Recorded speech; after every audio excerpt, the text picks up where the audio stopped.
Vincent, yes, good afternoon. Hi, Michael. How are you? Yes, I'm well. How are you? Good, thanks. Good, yeah. It's a good time to be alive, and I'm alive. That's yes, good to hear. Yes. I did have a question before we started. Of course, please. I just was sort of wondering what was going to happen as we were sort of moving on from Freud, because that was what you mentioned in the last therapy session, was that we were moving on from Freud, and it's sort of become a bit attached to Freud. As you know, it's sort of setting the business plan for Everything's Gone Freud. Oh, no, it's not. No, that was Internet Freud. Everything's Gone Freud is my refrigeration business that I'm trying to get up. But Internet Freud, anyway, what are we going to do? What are we doing? Yes. And you come across a little bit of Freud of moving on. Yes. So my thought was we would become Jung again. Yes. So there's so what I've been studying is the therapy of Jung, and there's lots of wisdom, and there's pearls really that we can uncover and hold and examine, which I think we should over the course of. But before we do, we should, just make sure. So harm, self-harm, all good? All good. No, none of that. I got the passport photo. I've put it on the wall. I found it hard to look at. It's very small. So I've had it enlarged. But in enlarging it, it's become quite pixelated. So I'm staring into your eyes, but they're just like little squares. Yes. So sort of like little square sort of points of light. But that seems to be okay. That seems to work. I'll send you a photo. I'll see if I can get a bigger photo, maybe. Yes, I understand. Yeah. I thought the passport photo was quite small. We'll come back to that. We'll try and deal with that. That's a good point. Yes, but harm, self-harm, and this is actually quite relevant. There's a few things with Jung's theories, which actually we can come back to some of the things we've discussed in previous sessions. Yes. Some of the things about being pushed down staircases, and even the that incident or several incidents with the lasagna,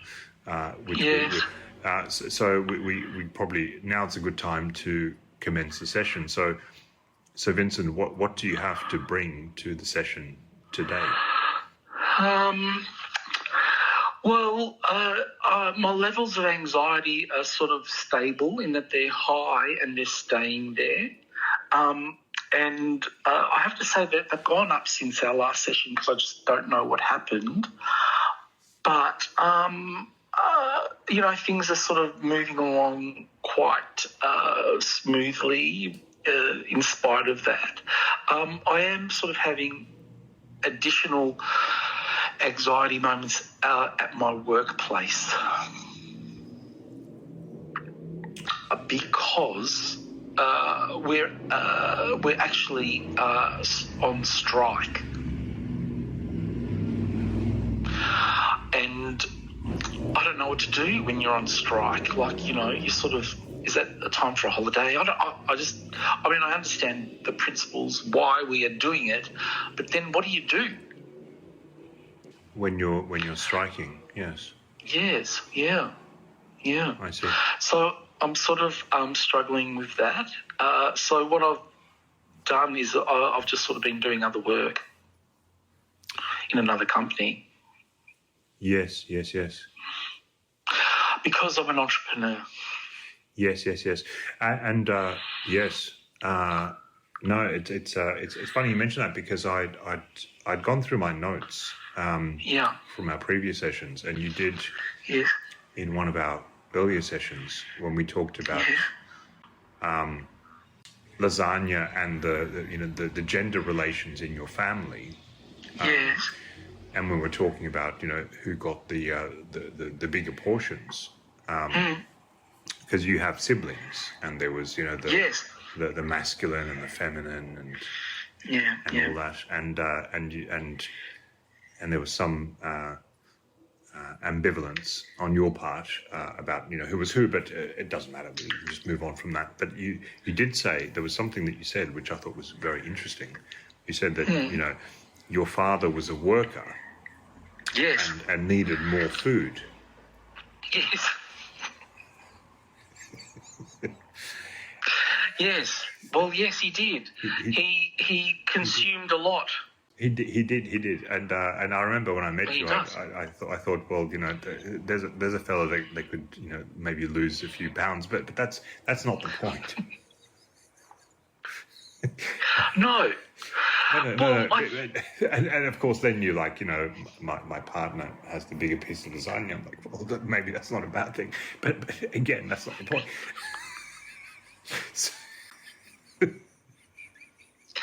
Yes. Well. Look, I think that's all interrelated with work ethic. No, it is because I can tell you work hard and you play hard, and that's all great.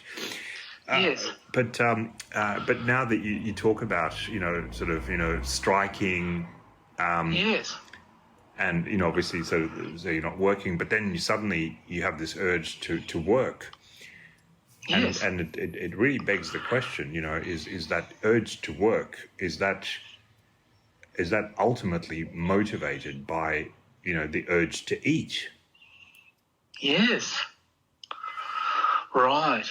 Yeah. Because, as you said in one of our previous sessions, you were saying, your father was a worker and needed more food. And Yes. I'm just kind of delving back into your primordial, well, not primordial, that's sort of more subconscious stuff, and that's Freud. So we don't go there because we're now we're young at heart.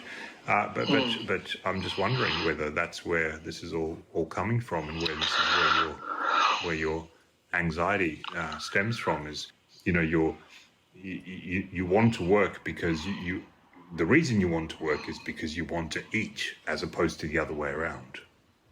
Right. Yes, because most people work so they can put food on the table, but I put food on the table so I can work. Is that what you mean? I think so. Yeah. It's a conundrum because that makes me think about retirement. I don't want to retire. I'll starve to death. Well, look, I mean, what happens if you, exactly. You just, you just hit the nail in the coffin right there. Yeah. Oh my God. Okay. So, and this is a Jungian concept? Well, kind of. So what? So Jung. Jung's concept. So he was a little bit. I don't know. He was almost Buddhist. There was like this sort of unity with the whole. There was a kind of, sort of connection with the greater self. We all have this sort of consciousness. But there was one thing that he sort of posited, which I think is relevant to some of the things you discussed, and there was this concept of the shadow, which sort of brings me back to something you mentioned, and it was this thing that is like a bit like the subconscious that I don't want to come back to Freud because he's dead to me as far as I'm concerned. But it's this thing of sort of these repressed ideas and our weaknesses and our desires, and they're all to do with the social conditioning that we don't like, but they're all part of us, but we don't. And some of it's to do with guilt, and because I think you mentioned you're Catholic, so there's obviously a bit of that, but we don't want to go into that. But once you mentioned, that, when you walk into a door, you feel like you're pushed. Yes. Pushed by whom? So he had this. So he created this concept of the shadow, and I just wonder, do you sometimes feel like you have a shadow, do you sometimes look over your shoulder and you go, ooh, and yes, all the time. I always think there's someone behind me. That's it, right? And you kind of almost alluded to like it's your partner, but it's not, because she's at work, right? Yeah, she is. Yeah. So she's not really. So she's not really pushing you down the stairs, right? When you fall, it's. Well, I don't know. She's sort of. I sometimes think she has. I'm just sort of perplexed because I think this whole thing about work, food, shadows, it's all sort of coming together, and I'm sort of a bit nervous about it. Well, so the thing with and we really do have to wrap up because we're coming to the end. But the thing, and you asked me the question, how do we? So the Jungian technique is all about trying to integrate the shadow. We have to make sure that you integrate the shadow into. I don't know. Maybe some of it has maybe losing a bit of weight may help because there'll be less of a shadow. Oh yeah, I'd have less of a shadow. Less of a shadow, make it easier to integrate. But look, we'll leave that for now and come back to it maybe in the next session because we really are just out of time. So, yes. Okay. Thanks, Michael. I think we've taken a small step on the long road of recovery. Well, that's right, and look, I'm glad, and yes. So we'll speak soon, and take care as always. Thank you so much. Bye. Bye.